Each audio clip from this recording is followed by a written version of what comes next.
వాక్యంలోకి వెళ్దాం.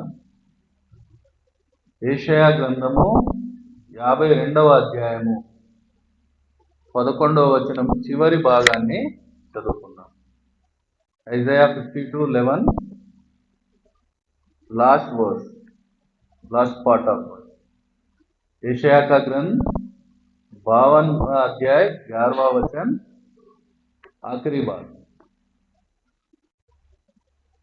మిమ్మును మీరు పవిత్రపరచుకొనుడి. దేవుడు ఈ వాక్యమును దీవించునుగాక. ప్రియ సంగమా, ఈరోజు ఆయన పరిశుద్ధ సన్నిధిలో ఆయనను ఆరాధించుటకు చేరి ఉన్న మనందరినీ వాక్యము సిద్ధపరిచేదిగా, అలాగే మనల్ని ఆజ్ఞాపించేదిగా మన ముందు ఉంచబడి ఉన్నది. ఆ వాక్యమే మనం చదివి ఉన్న మిమ్మును మీరు పవిత్రపరచుకొనుడి. దేవుణ్ణి ఆరాధించేందుకు ముందు మన హృదయాలను మనము సిద్ధం చేసుకోవలసిన అవసరం ఉంది. మన జీవితాలను మనము సరిచేసుకోవలసిన అవసరం ఉంది. ఎందుకంటే ఆయన పరిశుద్ధుడైన దేవుడు. ఆ పరిశుద్ధత ముందు ఎటువంటి పాపమునకు చోటు లేదు. అందుకనే మన హృదయాలను మనము పవిత్రంగా చేసుకోవలసిన అవసరాన్ని వాక్యం ఈరోజు మన ముందుంచి ఉన్నది. ఈరోజు వాక్యం పవిత్రీకరణ గురించి మాట్లాడుతుంది. పవిత్రీకరణ అంటే పవిత్రంగా చేయబడడం లేదా పవిత్రంగా మార్చబడడం. ఇంకా మనకు అర్థమయ్యేలా చెప్పాలంటే పరిశుద్ధపరచబడడం. మనందరికీ తెలుసు, మన దేవుడు పరిశుద్ధుడు, పరిశుద్ధుడు, పరిశుద్ధుడు. దేవునికి స్తోత్రం, హల్లెలూయా. ఆ పరిశుద్ధుడైన దేవుడు ఎల్లప్పుడూ పరిశుద్ధపరచబడిన వారిని తనతో ఉండాలని కోరుకుంటూ ఉంటాడు. పరిశుద్ధపరచబడిన వారు తనతో కలవాలని ఆయన ఇష్టపడుతూ ఉంటాడు. పరిశుద్ధపరచబడిన వారితో తాను సమయం గడపడానికి ఆయన ఎంతో ఆసక్తితో ఉన్నాడు. వారితో ఉండడానికి, వారి ద్వారా మహిమ పొందడానికి ఆయన ఎంతగానో ఆతురత కలిగి ఉన్నారు. అందుకే ఈరోజు ఆయన మాట్లాడుతూ ఉన్నారు, మిమ్ములను మీరు పరిశుద్ధపరచుకోండి. ఆయన ఉద్దేశం, ఆయన సృష్టిలోని ఉద్దేశం కూడా అదే.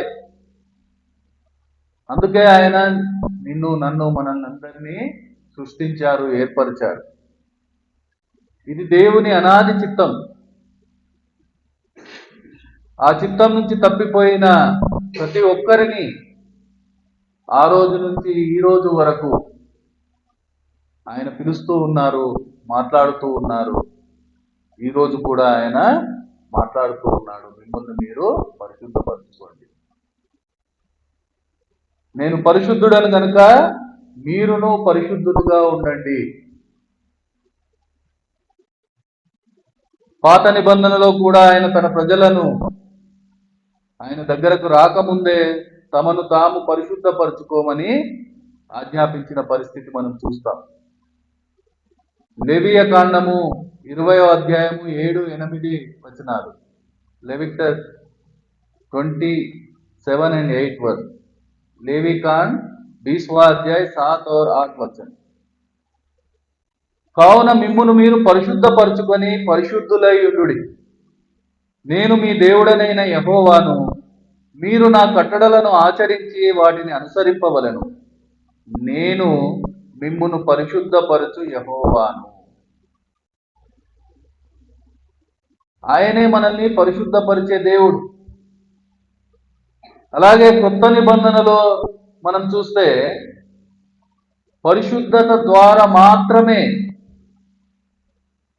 మన ప్రాణం, మన ఆత్మ, మన శరీరం ప్రభు యేసు రాకడలో నిందారహితంగా సిద్ధంగా ఉండే పరిస్థితిని వాక్యం చూపిస్తుంది. అది మనం 1 Thessalonians 5:23 చూస్తాం. 1 Thess 5:23, पहला थिस्सलुनीया को लिखे सो पत्र 5वां अध्याय 23वां वचन. సమాధానకర్తయగు దేవుడే మిమ్మును సంపూర్ణముగా పరిశుద్ధపరచునుగాక. మీ ఆత్మయు జీవమును శరీరమును మన ప్రభు అయిన యేసుక్రీస్తు రాకడయందు నిందారహితముగాను సంపూర్ణముగాను ఉండునట్లు కాపాడబడునుగాక. మిమ్మును పిలుచువాడు నమ్మకమైన వాడు గనుక అలాగూ చేయును. మనం అర్థం చేయాలి, ఈరోజు దేవుని దగ్గరకు రావడానికి, ఒకరోజు ఆయన పరలోక సన్నిధిలో చేరడానికి కావలసింది పరిశుద్ధత. ఆ పరిశుద్ధతను దయచేయువాడు ఆయనే.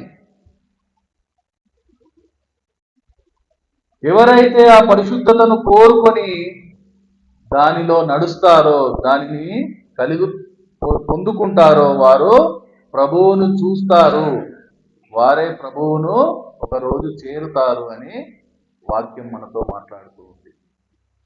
పరిశుద్ధత లేకుండా ఎవరు ప్రభువును చూడనేరరు. ఇది మనము అర్థం చేయాల్సిన అవసరం ఉంది. ఈరోజు మనం ఆయన సన్నిధిలో ఎలాంటి పరిస్థితుల్లో చేరి ఉన్నాము అనేది ఒకసారి ఆత్మ పరిశీలన చేసుకోవలసిన అవసరం ఉంది. అందుకనే దేవుడు ఈరోజు మనల్ని ఆ సిద్ధపాటు కలిగి ఉండవలసిన అవసరాన్ని చూపిస్తూ ఉన్నారు, ఆజ్ఞాపిస్తూ ఉన్నారు. మిమ్మును మీరు పవిత్రపరచుకొనుడి. పవిత్రపరచబడడం లేదా పరిశుద్ధపరచబడడం అనే పదాన్ని విన్నప్పుడు మనకేం జ్ఞాపకం వస్తుంది అంటే, మొదటగా పశ్చాత్తాపం, ఆ తర్వాత ఒప్పుకోలు, ఆ తర్వాత క్షమాపణ. మనం చేసిన తప్పులను పశ్చాత్తాప హృదయంతో ఒప్పుకొని దేవుని క్షమాపణ పొందుకోవడం మనల్ని పవిత్రపరిచే ఒక గొప్ప కార్యం. ఈరోజు దేవుని కృప వలన అది మన జీవితంలో నెరవేర్చేవానిగా ఉంటూ ఉన్నారు. చాలా మంది విశ్వాసులకు ఉన్న అవగాహన ఇంతవరకే. అంటే వాళ్ళు అంతే అర్థం చేయగలుగుతూ ఉన్నారు. తప్పు చేసినప్పుడు దేవుని దగ్గర పశ్చాత్తాప హృదయంతో దేవుని దగ్గరికి చేరి మనం చేసిన తప్పులను ఒప్పుకున్నప్పుడు దేవుడు మన పాపాలను క్షమించి ఆయన మనల్ని పరిశుద్ధపరుస్తారు, పవిత్రపరుస్తారు. ఇది వాక్యం చెప్పే సత్యం. ఈరోజు అనేక మంది ఆ సత్యాన్ని అర్థం చేయలేకపోతూ ఉన్నారు, అనుసరించలేకపోతూ ఉన్నారు. కానీ కొద్ది మంది అది చేయగలుగుతూ ఉన్నారు. దేవునికి స్తోత్రం. కానీ అంతటితోనే ఆగిపోతూ ఉన్నారు. కానీ దేవుని ఉద్దేశం అంతటితో ఆగిపోవడం లేదు. అది ఇంకా లోతుగా మనల్ని నడిపించేదిగా ఈరోజు మనతో మాట్లాడుతూ ఉంది. ఆ లోతులోకి వెళ్ళే ప్రయత్నం చేద్దాం మనం. ఇక్కడ 2 మాటలను దేవుడు మనకు ఈరోజు గుర్తు చేస్తూ ఉన్నారు. ఒకటి ప్రత్యేకించబడే పరిస్థితి, ప్రత్యేకించబడడం. 2 ప్రతిష్ఠించబడడం.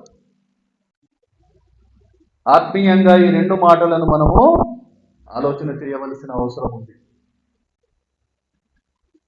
మొదటగా మనం ప్రత్యేకించబడడం గురించి చూసినట్లయితే దేవుడు అనేక సార్లు మనతో ఈ విషయమై మాట్లాడి ఉన్నారు. 2 కొరింథీయులు 6వ అధ్యాయం 17-18 వచనాలను మనం చదువుకుందాం. 2 Corinthians 6:17 and 18 verses. कोरिन्थियों को लिखे सो दूसरा पत्र 7వ అధ్యాయం 17 और 18 वचन. కావున మీరు వారి మధ్య నుండి బయలు వెడలి ప్రత్యేకంగా ఉండుడి. అపవిత్రమైన దానిని ముట్టకుడని ప్రభువు చెప్తున్నాడు. మరియు నేను మిమ్మును చేర్చుకుందును, మీకు తండ్రినై ఉందును, మీరు నాకు కుమారులను కుమార్తెలునై ఉందురని సర్వశక్తి గల ప్రభువు చెప్పుచున్నాడు. దేవుడు మనలను ఈ లోకం నుంచి ప్రత్యేకంగా ఉండమని చెబుతూ ఉన్నాడు. ఎన్నోసార్లు ఆయన ఈ మాటలు మనకు వినిపించి ఉన్నారు. ఆయన చెప్పే మాటల్లోని తీవ్రతను మనం అర్థం చేయాల్సిన అవసరం ఉంది. ఎందుకంటే ఆయన ఏం చెబుతూ ఉన్నారు? మీరు ఈ లోకం నుంచి ప్రత్యేకంగా ఉంటేనే మీరు నా పిల్లలు, నేను మీ దేవుడను. అంటే ఈ లోకంతో మనం ప్రత్యేకంగా లేము, ఈ లోకానికి వేరుగా లేము, ఈ లోకంతో సంబంధం ఉంచేవారిగా ఉంటూ ఉన్నామంటే మన ఆత్మీయతను మనం అర్థం చేయాలి. మనం ఎవరి పిల్లలుగా ఉంటున్నాం. ఈ లోకం నుంచి, లోక సంబంధాల నుంచి విడిపోవడం, వేరుగా ఉండడం గురించి ఆయన మరొకసారి మనతో మాట్లాడుతూ ఉన్నారు. వేరుపడడం అంటే చెడు శరీర సంబంధమైన, ఈ ప్రాపంచికమైన, ఈ పాప సంబంధమైన విషయాల నుంచి మనము దూరంగా ఉండడం. అంటే దేవునికి అసంతృప్తిని కలిగించే ప్రతి దాని నుండి మనము వేరుగా ఉండడం. ఈరోజు మనం అర్థం చేద్దాం సంగమా, దేవుడు ఎందుకు ఇన్నిసార్లు మనతో ఈ మాట మాట్లాడుతూ ఉన్నారు? లోకంతో సంబంధం లేకుండా ఉండమని ఎందుకు చెబుతూ ఉన్నారు అంటే, ఇంకా మనము ఆ సంబంధాన్ని కలిగి ఉంటూ ఉన్నాం, ఇంకా ఆ సంబంధాన్ని కొనసాగిస్తూ ఉంటూ ఉన్నాం. ఆయన స్పష్టంగా చెబుతూ ఉన్నారు, ఆ సంబంధాన్ని కొనసాగించేవారు నా పిల్లలు కారు.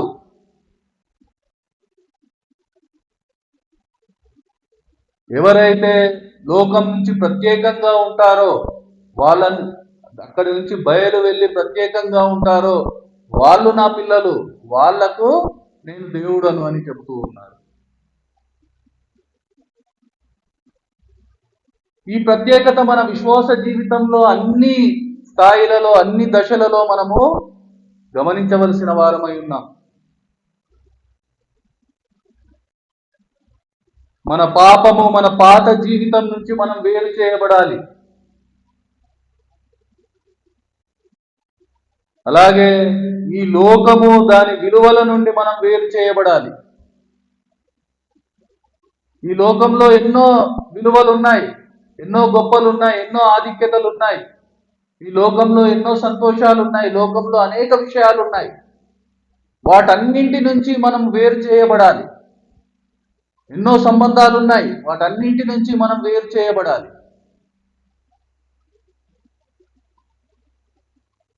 చివరికి మన నుండి కూడా మనం వేరు చేయబడే ఒక పరిస్థితి రావాలి.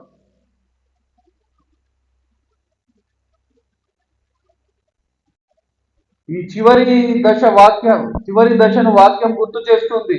మొదటి తెస్సలోనియ 4:16-17, ఫస్ట్ Thessalonians 4:16 and 17, पहला तेस्सलोनिया को लिखे सो पत्र 4th अध्याय 16 और 17 वचन.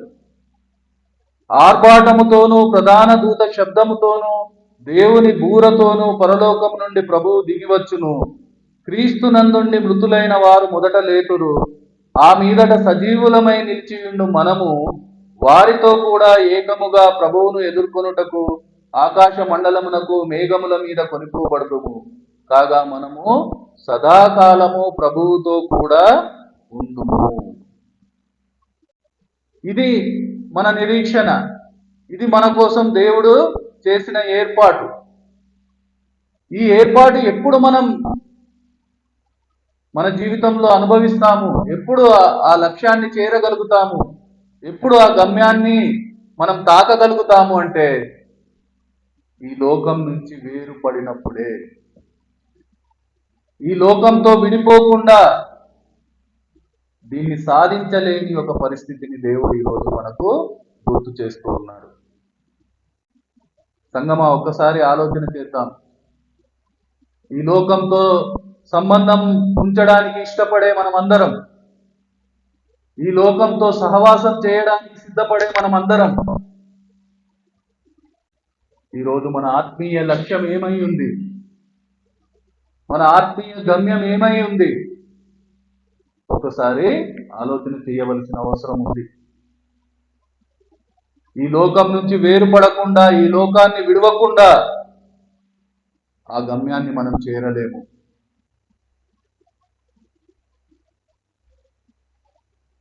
అందుకనే నిజంగా ఈ ప్రత్యేకపరచబడడం ఇది మాత్రమే మనల్ని పాపం నుండి దూరం చేస్తుంది. ఎందుకంటే ఈ లోకంలో పాపమే ఉంది. ఈ లోకంతో సంబంధం ఉంచుతూ ఉన్నామంటే మనం పాపంతో సంబంధం ఉంచుతూ ఉన్నాం. ఈ లోకంను ప్రేమిస్తూ ఉన్నామంటే ఈ పాపం ప్రేమిస్తూ ఉన్నాం. ఈ లోకంతో ప్రత్యేకపరచబడమే నిజంగా మనల్ని పవిత్రపరిచే ఒక పరిస్థితిగా దేవుడు చూపెడుతూ ఉన్నాడు. అందుకనే ఈరోజు మిమ్మల్ని మీరు పవిత్రపరచుకోండి అని మాట్లాడుతున్నారంటే దాని అర్థం ఈ లోకం నుంచి మీరు వేరై ఉండండి. ఈ లోకంతో మీరు ప్రత్యేకంగా ఉండండి. మనల్ని పవిత్రపరిచే దేవుడు, మనల్ని పరిశుద్ధపరిచే దేవుడు ఈరోజు మిమ్మల్ని మీరు పవిత్రపరచుకోండి అని చెప్తూ ఉన్నారంటే అందులోని అంతరార్థాన్ని మనము గ్రహించవలసిన వారమై ఉన్నాం.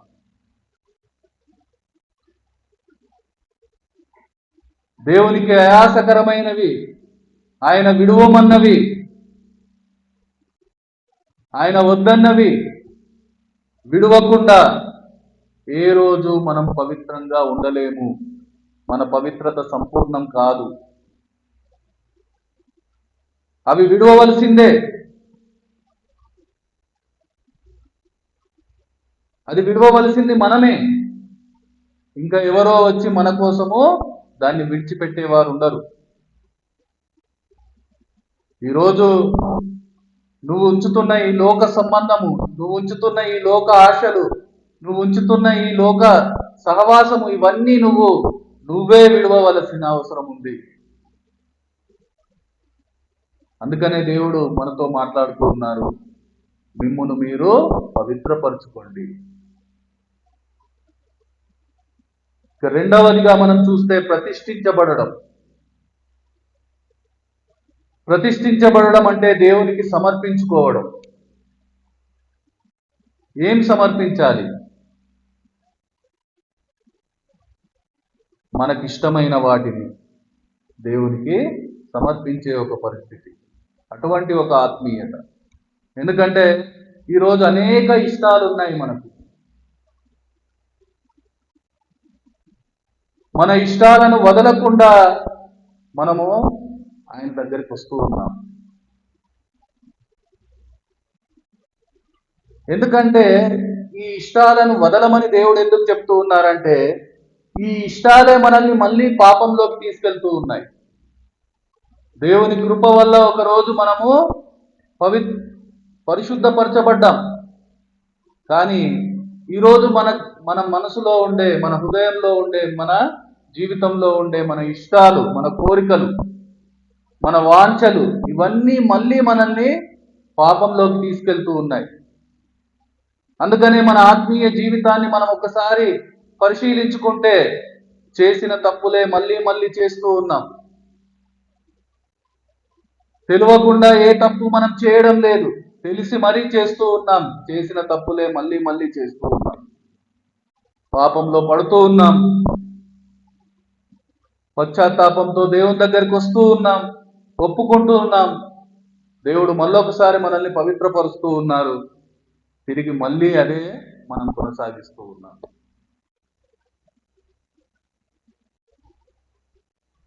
మనం పవిత్రంగా ఉండాలంటే, మనం పరిశుద్ధపరచబడాలంటే, అది మన జీవితంలో జరగాలంటే మన ఇష్టాలను వదలాలి. మన ఇష్టాలను వదలకుండా మనం ఏ రోజు ఆయనతో ఉండలేము. అది మనమే చేయగలం. నా ఇష్టం నువ్వు వదలలేవు, నీ ఇష్టం నేను వదలలేను. ఎవరి ఇష్టాలు వాళ్ళు వదలవలసిన అవసరాన్ని దేవుడు ఈరోజు గుర్తు చేస్తూ ఉన్నారు. అదే ఈరోజు మిమ్మల్ని మీరు పవిత్రం చేసుకోండి అని మాట్లాడుతూ ఉన్నారు.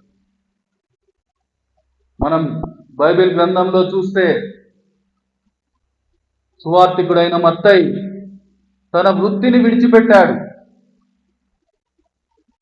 యాకోబు మరియు యోహాను తమ కుటుంబాన్ని, తమ చేపల వ్యాపారాన్ని, వలలను, పడవలను వదిలిపెట్టినట్టుగా మనం చూస్తాం దేవుడు పిలిచినప్పుడు. భక్తుడైన పేతురు తన సమస్తము విడిచిపెట్టినట్టుగా మనం చూస్తూ ఉన్నాం. పౌలు గారు తనకున్నది సమస్తము పెంటగా ఎంచినట్టు వాటినన్నింటినీ విడిచిపెట్టినట్టు మనము చూస్తూ ఉన్నాం. ఇదే నిజమైన సమర్పణ. ఇవన్నీ మీరు అనొచ్చు, ఇవన్నీ వదలమని వాక్యం చెప్పడం లేదు కదా.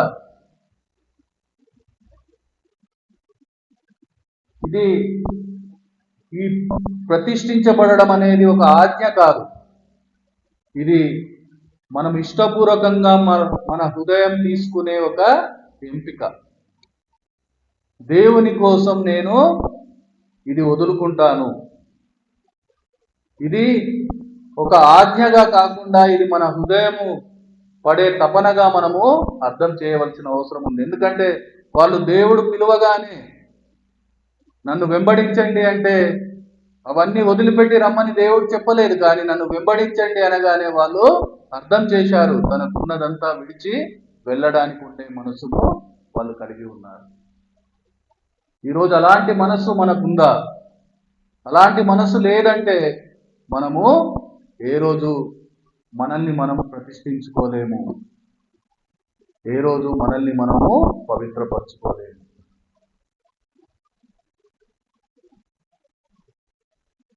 ఈ ప్రతిష్ట అనేది ఒక త్యాగం.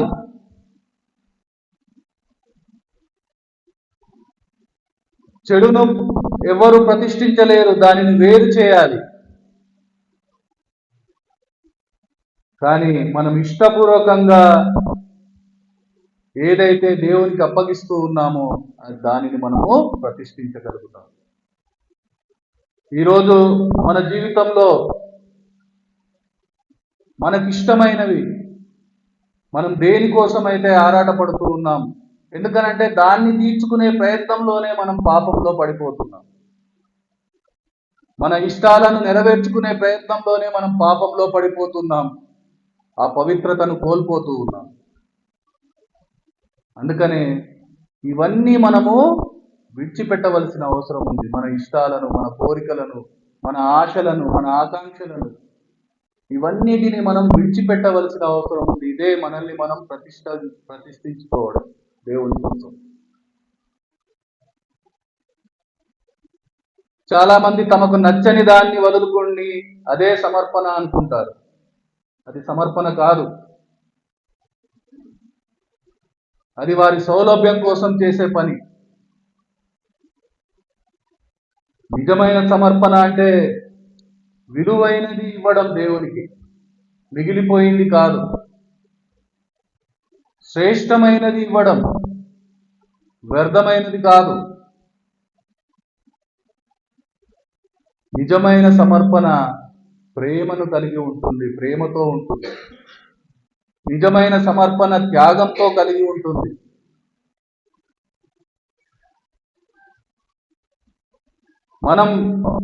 మనం ప్రేమించేదాన్ని, మనం ఇష్టపడేదాన్ని, మనం కోరుకునేదాన్ని దేవుని కోసం వదిలివేయడం, అది త్యాగం.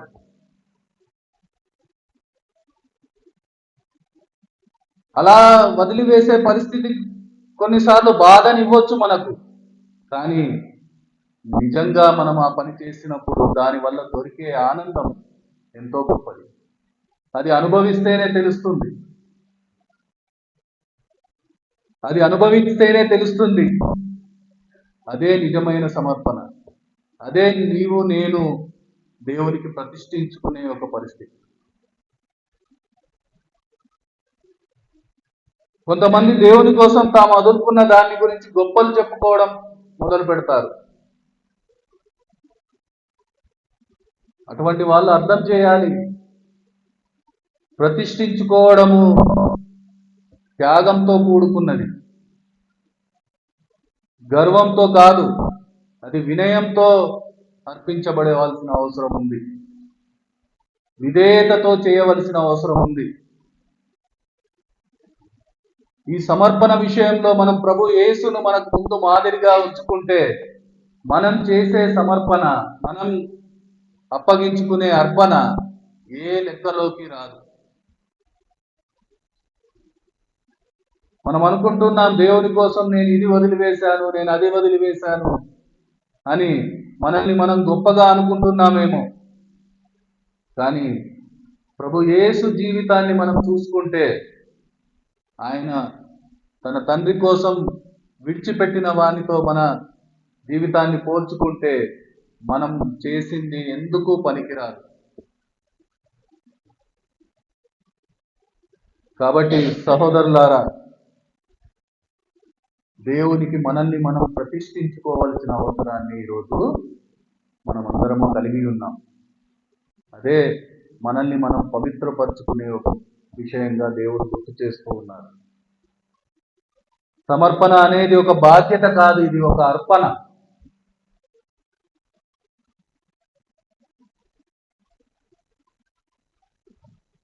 మిగిలి ఉన్నది లేదంటే నాకు అవసరం లేని నీకు ఇస్తా అని చెప్పడం కాదు. శ్రేష్టమైనది మనం ఏదైతే ఆశపడుతూ ఉన్నామో, ఏదైతే కోరుకుంటున్నామో, దాన్ని అవసరమైతే దేవుని కోసం ఇవ్వగలగడం, దాన్ని వదులుకోవడం, అదే నిజమైన సమర్పణ. అదే నీవు నేను దేవునికి ప్రతిష్ఠించబడే ఒక ఆత్మీయత.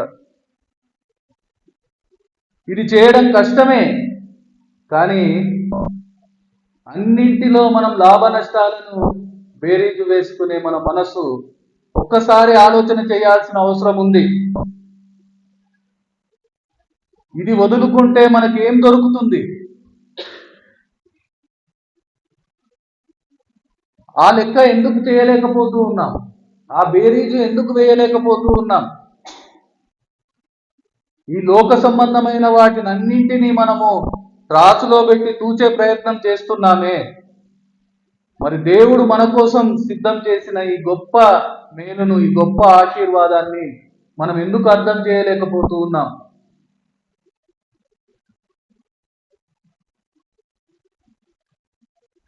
ఈ మనల్ని మనము పవిత్రపరుచుకునే జీవితము ఆయనకు మనల్ని దగ్గరగా తీసుకెళ్తుంది, ఆయన సన్నిధిలో మనల్ని నిలబెడుతుంది, ఆయనతో సదాకాలం మనల్ని ఉంచేదిగా ఉంటుంది అని అంటే, ఇంతకంటే గొప్పది ఇంకేం కావాలి మనకు? నువ్వు కోరుకునే ఈ లోక సంబంధమైనది ఇంతకంటే గొప్పదా?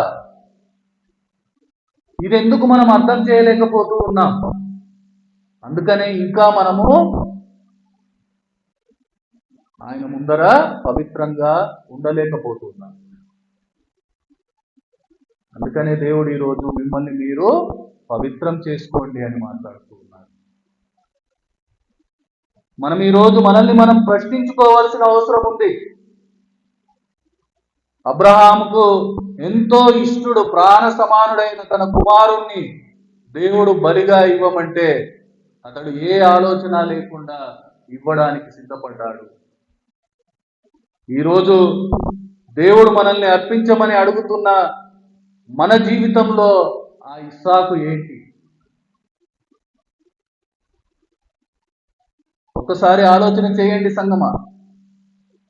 నీ జీవితంలో దేవుడు తనకు అర్పించమని కోరే ఆ ఇస్సాకు ఏంటి?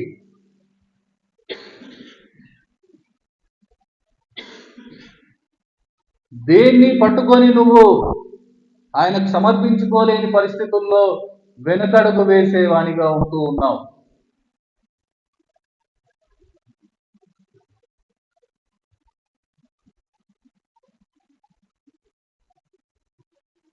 ఈరోజు అర్థం చేద్దాం.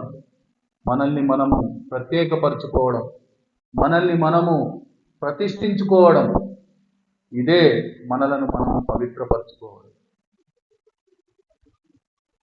దేవుడు ఈరోజు అదే మన నుంచి కోరుతూ ఉన్నాడు. అందుకనే మాట్లాడుతూ ఉన్నారు, మిమ్మల్ని మీరు పవిత్రపరచుకోండి. ఒక పక్షికి రెండు రెక్కలు ఎలాగైతే ఉంటే అది ఎగరగలుగుతుందో, అలాగే ఈరోజు మనం పవిత్రపరచబడే కార్యానికి ప్రత్యేకించబడడం, ప్రతిష్ఠించబడడం అనేది రెండు రెక్కలుగా మనం అర్థం చేద్దాం. మన ఆత్మీయ జీవితంలో ఆ పవిత్రత అనే పక్షి ఎగరాలంటే ఈ రెండు రెక్కలు ఎంత అవసరము. ఆ రెక్కల ద్వారా పవిత్రపరచబడడం అనే పక్షిలా ఎగురుతూ పరలోకంలో ఆయన పాదాల కింద చేరవలసిన వారమై ఉన్నాం. ఒక్కసారి ఆలోచన చేద్దాం సంగమా. నీకు నాకు ఉన్న అంతిమ లక్ష్యం ఏంటి? అంతిమ గమ్యం ఏంటి? పరలోకంలో ఆయన పాదాల కింద చేరడం కాదా? ఇంతకంటే ముఖ్యమైనది ఏదైనా ఉందా? ఇంతకంటే విలువైనది ఏదైనా ఉందా? అదే నీ గమ్యం కాదు అంటే, అదే నీ లక్ష్యం కాదు అంటే, నువ్వు చేసే ఈ ఆత్మీయ ప్రయాణం ఎందుకు? ఎవరి కోసం? ఆలోచన చేద్దాం, ప్రార్థన చేసుకుందాం, ఆరాధన.